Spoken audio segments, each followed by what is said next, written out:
Hello, YouTube. Long time no see. I'm back on doing another It Came from Netflix month. This one is a movie you've heard about before. It just came out a couple days ago on Netflix. It is the long-awaited sequel to the one of the biggest Netflix movies from 2018, and that is To All the Boys 2, aka P.S. I Still Love You, the 2020 teen romantic comedy starring Lana Condor as LJ and Noah Centineo as Peter and Janelle Parrish as the older sister, and Anna Cathcart as Kitty. And you have some new people in this movie. You have Jordan Fisher from the TBM movies, Teen Beach Movie and Teen Beach 2, as John uh, Ambrose, and you have Ross Butler. He was in Riverdale, and he was in Shazam. And you have a bunch of other people too.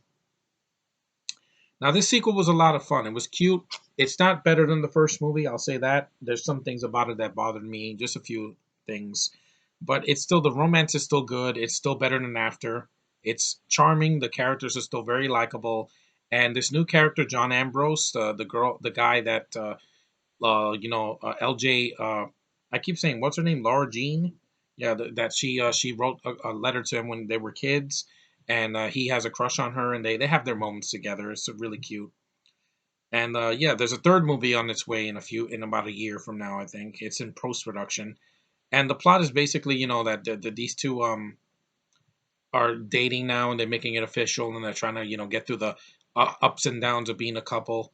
But she wants to find out if she has if feelings for someone else, and John Ambrose comes into the picture, and she starts to talk to him, and they have a connection as well. But it's not the strong connection that she has with Peter and Noah Centineo. Now, I did have some issues with this one. One, I thought the most of the soundtrack was very, very flat for me.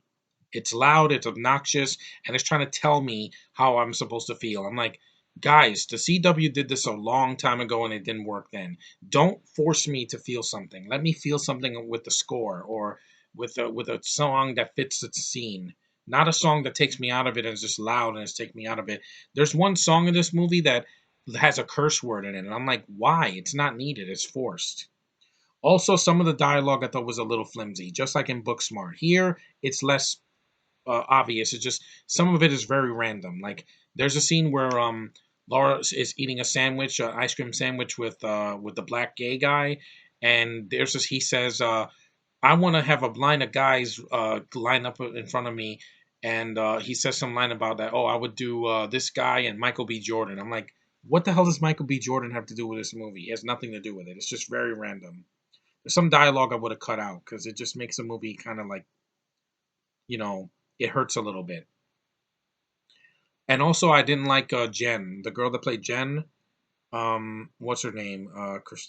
Jen, Emilia Baranek. I never heard of her. She's a Serbian Canadian actress. I thought she was flat for me. I didn't care for her in the movie. I thought that she was she in the first movie? Yeah, but she was Genevieve in the first movie. I don't remember her in the first movie. In this one, she annoyed me. I know she's coming back for the third one, but make her likable or don't put her in the film that much because I thought she like brought the film down a little bit for me because she was not funny. She wasn't charming. She was just kind of a bitch. And then at the end, she's like, "Okay, let's call a truce." And I'm like, I don't buy it. I care about the two leads and John Ambrose. That's mostly what I care about. Even the old people in this movie, I thought were better than Jen because at least they're likable. They have life to them. They're not boring.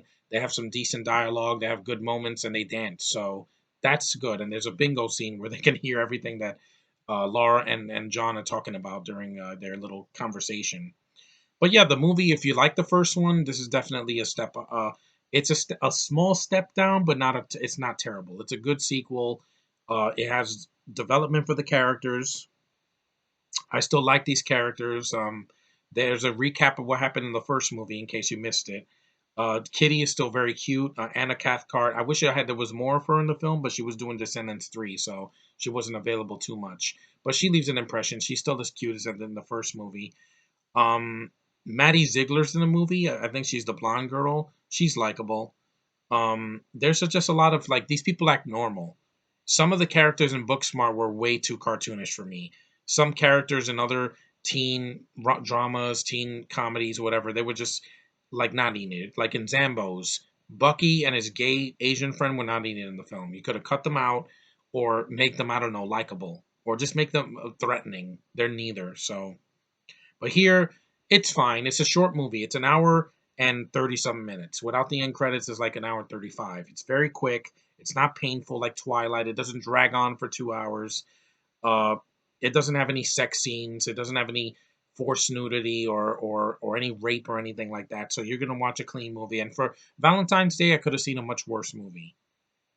And if you have Netflix, I would definitely advise to watch it after the first one. But remember, there are problems, more problems than the first one. But it's still a good sequel. It's not New Moon, where in Twilight, where I was bored out of my mind for most of it. And Lana Condor is a beautiful, talented young actress. So I would so date her. She's wonderful. And no, I'm not afraid of Asians, guys. The coronavirus was, yeah, it sucks. But it's not because of Asians. It's because of bat bites and contamination and nothing to do with the race as a whole.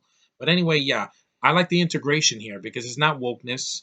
It's an integrated cast without shoving it in your face, which is more than I can say for Rise of Skywalker, where everybody has to be ethnic because, not because it fits the plot, because reasons, and the females have to dominate the movie. At least here, there's a female that I actually like that's attractive and is likable and is played by a good actress without a shitty accent. Yeah, suck it, Gemma Chan, suck it for your worthless accent in Captain Marvel.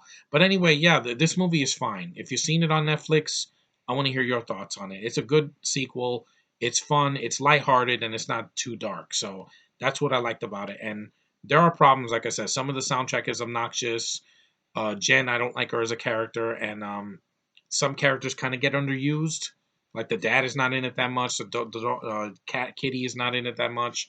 But other than that, I thought and some of the dialogue was a little flimsy. But other than that, it's a good sequel to the first one. I don't regret watching it like Noel on Disney Plus. This is a good movie. But anyway, thanks for watching. Take care, and I'll see you guys in the next review. Will be for Sonic the Hedgehog, which I'm going to see this later this afternoon. So see you guys next time.